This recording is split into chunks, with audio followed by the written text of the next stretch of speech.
الحمد لله رب العالمين والصلاة والسلام على رسوله الكريم وعلى آله وصحبه أجمعين وعلى من تبعهم بإحسان إلى يوم الدين. ما بعد. باب وجوب صوم رمضان وبيان فضل الصيام وما يتعلقه.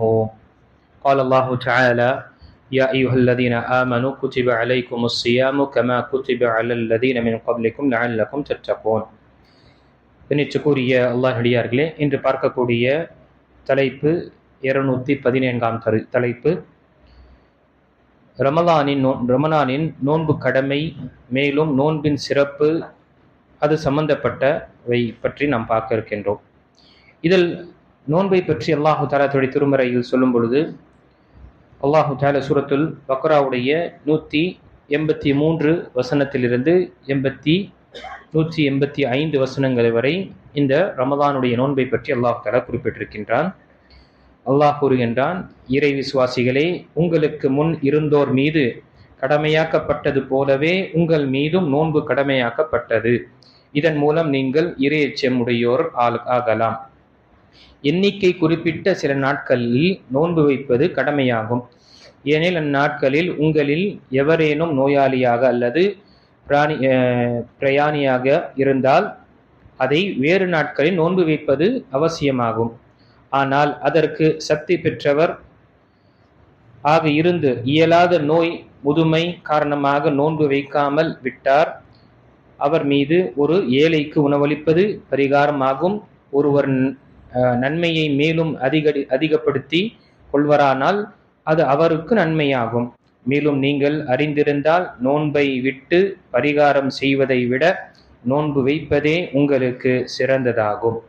இந்த வசனத்தில் எண்ணற்ற சட்டங்கள் சொல்லப்பட்டது. முதல் விஷயம் நோன்பு. நோன்பு என்று பார்க்கும் பொழுது இது ஒரு அல்லாஹு தஆலா நம் மீது கடமையாக்கிய ஒரு இபாதத். அல்லாஹ் நம்மை சோதிப்பதற்காக அவன் அமைத்திருக்கக்கூடிய சட்டங்களில் ஒன்று நோன்பை நோற்பது. இது இஸ்லாத்துடைய தூண்களில் ஒன்றானது.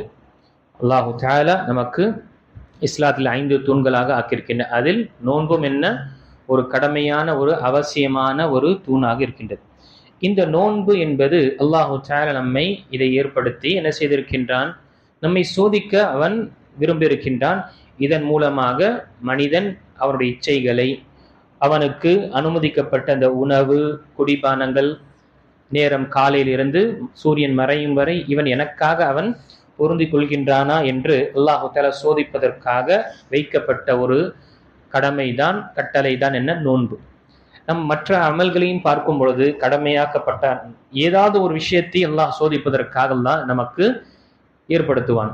ஹஜ்ஜோட மற்றும் உம்ராவுடைய விஷயங்களை பார்க்கும் பொழுது அல்லாஹ் நம்முடைய உடல் மற்றும் நம்முடைய பொருளாதாரத்தை கொண்டு சோதிக்கின்றான்.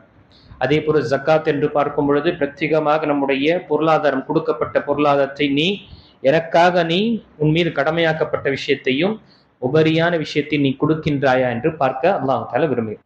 இப்படி நோன்பு என்பது என்ன, சூரியன் ஃபஜருடைய நேரம் உதயமானதிலிருந்து சூரியன் மறையும் வரை நோன்பு பிடிப்பது, நம்முடைய பசி தாங்கிக் கொள்வதும், தாகத்தை கொண்டு நாம் தாங்கிக் கொள்வதும், நம்முடைய உடல் இச்சையை நாம் திணிக்காமல் நாம் கட்டுப்படுத்திக் கொள்வதும் என்ற என்ன இங்கு நமக்கு அல்லாஹு தஆலா சோதித்திருக்கின்றான். ரமதானுடைய பிறையிலிருந்து ஷவ்வாலுடைய பிறை தெரியும் வரை இந்த ரமதான் நோன்பை கடைபிடிப்பது என்பது கடமையாக இருந்தது. முதல் கட்டத்தில் இந்த ரமதானுடைய நோன்பு 2வது ஹிஜ்ரியில, நாம் இதற்கு முன்னாடி தெரியப்படுத்தினோம், 2ஆம் ஹிஜ்ரியில் கடமையாக்கப்பட்டது இந்த நோன்பு. அதுவரை இந்த நோன்பு கடமை கிடையாது. நபிகள் நாயகம் ஸல்லல்லாஹு அலைஹி வஸல்லம் உடைய வாழ்க்கையில் 9 வருடம் என்ன நோன்பு பிடிக்கக்கூடிய வாய்ப்பு கிடைச்சது. ஏன்னா நபி ஸல்லல்லாஹு அலைஹி வஸல்லம் அவர்கள் 11 ஹிஜ்ரியில மௌத்தாராங்க, வஃபாத்தாராங்க. அப்போ முதல் கட்டம் எப்படி இருந்தது என்றால், விரும்பியவர்கள் நோன்பு பிடிக்கலாம், இல்லை என்றால் அவர்கள் உணவளிக்கலாம். ஒன்று நோன்பு பிடிப்பது ஹைர், அந்த தஸூமு ஹைருல் லக்கும், நீங்க நோன்பு பிடித்தீர்கள் உங்களுக்கு ஹைரானது. இல்ல நீங்க என்ன செய்யலாம், உணவு ஒரு மிஸ்கீனுக்கு உணவளிக்கலாம் என்று முதல் கட்டம் இருந்தது. பிறகு அல்லாஹு தஆலா அடுத்ததாக என்ன செய்தான், இதை ஷஹ்ரு ரமதானில் லதி உன்சில ஃபீல் குர்ஆன் என்ற வசனத்தை இறக்கி, வமன் ஷஹித மின்குமுஷ் ஷஹ்ர, யாரு இந்த நோன்பு மாதத்தை அடைகின்றார்கள் ஃபல் யசும் என்று அல்லாஹ் தஆலா அடுத்தபடியாக கட்டளை அவன் வைத்து விட்டான். இப்போ எல்லார் மீது கடமையாக இருக்கின்றது. ஆம், யாருக்கு விதிவிலக்கப்பட்ட நிலை இருக்கு என்றால் நோயாளியும் பயணம் செய்யக்கூடியவர். இந்த நோயாளி மற்றும் பயணியை பற்றி பார்க்கும் பொழுதும் அங்கும் உலமாக்கள் நமக்கு 3 வகைகளை பிரிக்கின்றார்கள். பயணி மற்றும் நோயாளியாக இருக்கக்கூடியவர்கள். நோயாளியை பற்றி பார்க்கும் பொழுது ஒமன் கான மரியவன், உங்களில் எவர் நோயாளியாக இருக்கின்றார்களோ, அப்போ இங்கு 3 விதமான ஒரு நோயை இங்கு தெரியப்படுத்தப்படும். ஒன்று அல் மரது லா யுர்ஜா புர்ஹு, எப்படிப்பட்ட நோய் என்றால் அதிலிருந்து சிகிச்சை அல்லது நிவாரணம் பெறுவது என்றது முடியாத நிலை. இப்படிப்பட்ட நோய் ஒருவருக்கு இருக்கின்றால் அப்போ அவர் மீது நோன்பு கடமை கிடையாது. அதற்கு பதிலாக அவர் என்ன செய்வார்? நோன்புக்கு பதிலாக ஒவ்வொரு மிஸ்கீனுக்கும் என்ன செய்வார்? உணவளிப்பார். இது அளிக்கக்கூடிய விஷயத்திலும் உலமாக்கல் ஒன்று 30 நாட்களிலும் சேர்த்து ஒரே நாள்ல 30 மிஸ்கீன்களுக்கு நாம உணவளிப்பதும் அனுமதிக்கப்பட்டது. அல்லது நம் தானியத்தை வாங்கி கொடுக்க வேண்டும், அரிசி, நாம் உண்ணக்கூடிய அரிசி வாங்கி கொடுக்க வேண்டும் என்றால் ஒரே நபருக்கும் என்ன செய்யலாம்? அரை ஆலாக்கு. இப்போ நம்ம ஃபித்ரா, சதகத்துல் ஃபித்ரா நம்ம கொடுக்கும் பொழுது ஒரு ஆலாக்கு என்றால் ஒரு சா என்றால் கிட்டத்தட்ட ஒரு 3 கிலோ வரும். இப்போ பாதி சா என்ற 1.5 கிலோ அளவு ஒரு மிஸ்கீனுக்கு உணவளிப்பு. அப்போ கிட்டத்தட்ட 30 நோன்புக்கு ஒருவர் ஃபிதியா கொடுக்க. இப்படிப்பட்ட நோயாளி என்றால் அவர் 45 கிலோ அரிசியை கொடுப்பது ஒருவருக்கும் கொடுக்கலாம், அல்லது 30 பேருக்கும் கொடுக்கலாம், ஒவ்வொரு நாளும் கொடுக்கலாம், அல்லது ஒரேடியாக முதல் ரமதான் ஆரம்பித்த உடனேயும் கொடுக்கலாம் அனுமதிக்கும். ஆனால் இப்போ இருக்கக்கூடிய சில இடத்தில் நாம் பார்க்கின்றோம், ஃபிதியாவுடைய நோன்பு இல்லாதவர்களுக்கு ஃபிதியாவுடைய தொகையை கொடுங்க, நாம் என்ன செய்கின்றோம்? குடும்பங்களுக்கு நாம ரேஷனை வாங்கி கொடுக்கிறோம், மளிகை சாமானு, அதில் எல்லா விதமான பொருட்கள். எப்படி இந்த ஈதுடைய நாளில் பிரியாணி கிட்டு என்று சொல்லி செய்யப்படுகின்றதோ அதே போல இந்த ஃபிதியாவுக்கும் செய்யப்படுகின்றது. இது தவறானது. எந்த ஒரு அறிஞர்களும் ஃபிதியாவுடைய விஷயங்கள்ல இதை மாதிரி எண்ணெய், அரிசி மற்ற இந்த விஷயங்கள் எல்லாம் சேர்த்து கொடுப்பது எங்கும் சொல்லப்படலை. ஒன்று மிஸ்கீனுக்கு உணவளிக்க வேண்டும், அவருடைய ஒரு வேளை உணவு. இல்லை என்றால் பாதி அந்த ஆலாக்கு இதை நாம செய்வது என்பது உலமாக்கள் சொல்லியிருக்காங்க. யாருமே இப்படி செய்யவில்லை. ஆனால் நாம் பார்க்கிறோம் சில போஸ்டர்ஸ்ல சில அமைப்பினர்கள் செய்கின்றார்கள். ஆனால் இது தவறானது. இது நம்ம ஈதுடைய விஷயத்துல தனிப்பட்ட முறையில் நம்ம அது தானம் தர்மம் செய்வது என்பது அனுமதி. ஆனால் இது ஒரு இபாதத், இது ஒரு வணக்க வழிபாடு. எப்படி சதகத்துல் ஃபித்ரை நாம காசாக கொடுக்க முடியாதோ, மாறாக அதை தானியம் நாம் உண்ணக்கூடிய, நான் அதிகமாக அரிசியினுடைய அதிகமாக அதே போல குறிப்பாக பயணம் செய்யக்கூடியவர்களுடைய நிலை பார்க்கும் பொழுது 3 வகையாக சொல்லப்படுகின்றது. 3 நிலையான பயணிகள்.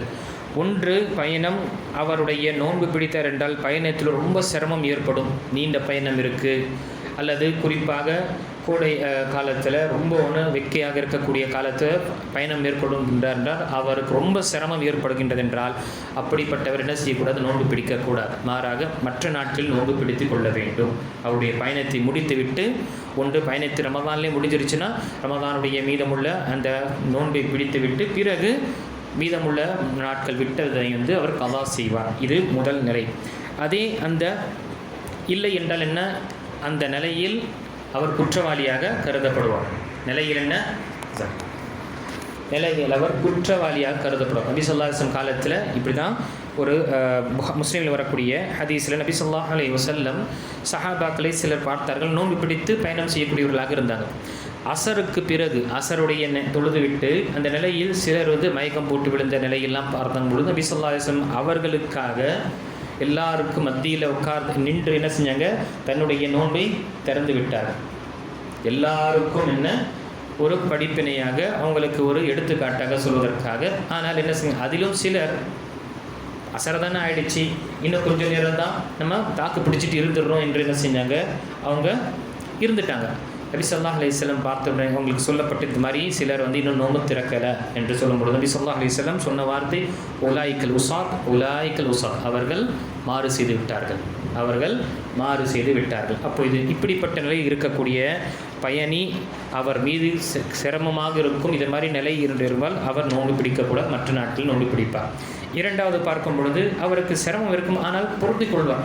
பெரிய ஒரு பாதிப்பு என்று இருக்காது, இப்படி பொருந்திக் கொள்வார் என்று இருக்கும் பொழுது அவருடைய நிலை, அவர் என்ன செய்ய வேண்டும், இஃப்தார் அவர் செய்து நோன்பு பிடிக்காமல் இருப்பது கொஞ்சம் அவருக்கு இலகுவாக இருந்தால் அதை செய்து கொள்ள வேண்டும். அதனால்தான் இன்னொரு சம்பவத்தில் புகாரில் வரக்கூடிய 1810 சம்பவத்தில் நபி ஸல்லல்லாஹு அலைஹி வஸல்லம் ஒரு பயணத்தில் மேற்கொள்கின்றார்கள். ஒருவர் உட்கார்ந்து ரொம்ப ஒரு வெப்பமான அந்த காலத்தில் அவரை உட்கார்ந்து எல்லாரும் என்ன செய்கிறாங்க, அவங்கள விசிறி செய்கிறாங்க, காற்று அதை தண்ணீர் கொடுக்குறாங்க, கொஞ்சம் அவருக்கு நிழலை ஏற்படுத்துகிறாங்க. இப்படிப்பட்ட ஒரு நிலை ஏற்படும் பொழுது நபி ஸல்லல்லாஹு அலைஹி வஸல்லம் என்ன ஆச்சு அவருக்கு என்று, இல்லை அவருக்கு கொஞ்சம் அப்படியே மயக்கம் வர மாதிரி இருக்குது அல்லது ஏதோ ஒரு இதாக இருக்குது. நபி ஸல்லல்லாஹு அலைஹி வஸல்லம் சொன்னாங்க, இந்த மாதிரி சூழ்நிலையில் நோன்பு வைப்பது என்பது நன்மையான விஷயம் கிடையாது. அவர் என்ன செய்ய வேண்டும், நோன்பு விட்டு விட வேண்டும் என்று நபி ஸல்லல்லாஹு அலைஹி வஸல்லம் அவருக்கு கூறினார்கள். இது இரண்டாவது நிலை. மூன்றாவது நிலை பார்க்கும் பொழுது பயணம் மேற்கொள்வதனால் எந்த ஒரு பாதிப்பும் ஏற்படாது, எந்த ஒரு பாதிப்பும் நாம் பயணத்தில் நோன்பு வைத்து சென்று விடலாம் என்று இருக்கும் பொழுது, இப்போ இங்கு அவருக்கு எந்த விஷயம் சிறந்தது? இரண்டு நிலையிலும் என்ன நாம் பார்த்தோம், அவருக்கு நோன்பு விடுவது சிறந்தது, கவா செய்ய வேண்டும். ஆனால் இப்பொழுது இந்த மூன்றாவது நிலையில் அவருக்கு எந்த ஒரு சிரமமும் கிடையாது, ஆனால் வாய்ப்பு இருக்குது, அவகாசம் கொடுக்கப்பட்ட பயணி என்று சொன்னாலே அவருக்கு அவகாசம் இருக்குது, நோன்பு அவர் விடலாம் என்று. அப்போது இந்த தருணத்தில் எது அவருக்கு சிறந்தது, நோன்பை விடுவதா அல்லது நோன்பை பிடித்துக் கொள்வதா என்று பார்க்கும் பொழுது அங்கு ஷேக் உசைமின் ரஹிமஹுல்லாஹ் நமக்கு தெரியப்படுத்துகின்றார்கள், ஒவ்வொரு மனிதருடைய சூழ்நிலைக்கு ஏற்பாற்போல அவர் எதை தேர்ந்தெடுக்கின்றாரோ அது அவருக்கு சிறந்ததாக இருக்கும். ஒன்று அவர் நோன்பு பிடிக்க வேண்டும் என்றால் நோன்பு பிடித்துக் கொள்ளலாம், இல்லை என்றால் நோன்பை விட வேண்டும் என்றால் நோன்பு விட்டுக் கொள்ளலாம், இல்லை என்றால் அவர் எதை விரும்பினாலும் செய்து கொள்ளலாம். என்ன, அவருக்கு அனுமதிக்கப்பட்டதாக இருக்கின்றது. நோன்பு பிடித்தார், முடியல, நோன்பு திறந்து கொள்ளலாம். இல்லை நான் பயணத்தில் இருக்கேன், என்னால் பிடிக்க முடியாது, நோன்பு விட்டுடலாம். நான் தாங்கிக் கொள்வேன் என்று சொல்லும் பொழுது நோன்பை வைத்துக்கொள்ளலாம். ஒவ்வொரு மனிதனும் சிறந்தது என்று பார்க்கும் பொழுது சிரமம் இல்லாதவர்களை சிறந்தது நோன்பை பிடிப்பது என்று சொல்லி 4 காரணங்களை தெரியப்படுத்துகின்றார் ஷேக் உசைமின் ரஹிமஹுல்லாஹ். இதை நாம் முடித்துக் கொள்கின்றேன். முதல் காரணம், ஏன் நோன்பு வைத்துக் கொள்வது சிறந்தது என்று சொல்லும் பொழுது யாருக்கு, சிரமமே இல்லாத பயணிக்கு. ஒன்று, நபி ஸல்லல்லாஹு அலைஹி வஸல்லமை பின்பற்றிய அந்த விஷயம். நபி ஸல்லல்லாஹு அலைஹி வஸல்லம் ரமலானில் பத்ருடைய போரில் போகும்பொழுதும் சரி, அதே போல் 8வது ஹிஜ்ரியில் மக்கா வெற்றி பெறும் பொழுதும் சரி, 2 நேரத்திலும் ரமதானுடைய மாதத்தில் நோன்பு பிடித்தார்கள். அப்போ நபி ஸல்லல்லாஹு அலைஹி வஸல்லம் பின்தொடர்ந்த நிலையில், இத்திபா செய்த நிலையில் அவர் அதில் வருவார். இரண்டாவது பார்க்கும் பொழுது சிறப்பான விஷயம், அந்த மனிதன் லிஅன்னஹு ஐஸர் அலல் முக்கல்லஃப், அந்த மனிதன் அந்த நேரத்தில் நிறைவேற்றுவது என்பது அவருக்கு இலகுவாக ஆகும் கவா செய்வதை விட. ஏன்னா நமக்கு சூழ்நிலை, ரமதானுடைய மாதத்தில் சூழ்நிலை நமக்கு கிடைக்கும் பொழுது, என்விரான்மெண்ட் கிடைக்கும் பொழுது நோன்பு பிடிப்பது ரொம்ப இலகுவாக ஆகும். அதே விட்ட நோன்பை, ஒரு நோன்பையும் பிறகு ஷவ்வாலிலோ அதற்கு பிறகு மாதத்தில் நம்ம கடைப்பிடிப்பதற்கு சிரமம். ஏன், நமக்கு சூழ்நிலை கிடைக்கிறது. எங்கே பார்த்தாலும் இல்லைன்னா நோன்பு இல்லாதவர்களாக இருக்கும் பொழுது நாம் மட்டும் நோன்பு பிடிக்கிறோம்னா சிரமம் வரும். குறிப்பாக நாம் பார்க்கின்றோம், பெண்களுக்கு ரொம்ப சிரமமாக வரும். பெண்களுக்கு விடுபட்ட நோய்கள் என்ன வைப்பது ரொம்ப சிரமமாக இருக்கும். எதுவரை என்றால் அடுத்த ஷாபான் வரும் வரை அவர்கள் தாமதப்படுத்தக்கூடிய நிலை ஏற்படும். சரியா, இது 2. அப்போ அந்த நேரத்தில் அவர் நிறைவேற்றி ஒரு பொறுப்பு முடிஞ்சிடும் என்ற ஒரு நிலை வரும். மூன்றாவது நன்மை பார்க்கும் பொழுது, காரணம் பார்க்கும் பொழுது, இந்த ரமதானுடைய மாதத்தை அடைகின்றார். கண்டிப்பாக ரமதானில் வைக்கக்கூடிய நோன்பு மற்ற நாட்களில் நோன்பை வைப்பதை விட இந்த மாதத்தில் வைப்பது சிறந்ததாக இருக்கும். அதில் எந்த ஒரு மாற்று கருத்தும் கிடையாது. சிறப்புக்குரிய ஒரு விஷயமாகவும் இருக்கின்றது. 4வது பார்க்கும் பொழுது, இந்த அவருடைய பொறுப்பை நிறைவேற்றி விடுவார். அவர் என்ன செய்வார், பொறுப்பை நிறைவேற்றி இந்த மனிதனாக ஆகிவிடும். இந்த 4 காரணத்தினால் ஒரு மனிதன் பயணம் செய்யக்கூடியவர் எந்த ஒரு சிரமம் இல்லை என்றால் நோன்பு பிடித்துக் கொள்வது சிறந்தது. ஆனாலும் அவருக்கு என்ன அனுமதி இருக்கின்றது. ஆக இந்த விஷயங்களை நாம் அறிந்து கொண்டும் வரக்கூடிய அமர்வில் நாம் மீதமுள்ள ஹதீஸ்களுடைய விஷயங்களை பார்க்கலாம். அல்லாஹ் தஆலா சொல்லக்கூடியவனுக்கும் கேட்கக்கூடிய அனைவர்களுக்கும் நாம் ரமதானை சிறந்த முறையில் வரவேற்று அதற்கு முன்கூட்டிய தயாரிப்பு செய்து அதை சிறந்த விதமாக இபாதத்தில் கழிக்கக்கூடியவர்களாக அல்லாஹ் நம்மை ஆக்கிடுவானாக. ஆமீன். வாஹிரு தஅவானா அல்ஹம்துலில்லாஹி ரப்பில் ஆலமீன்.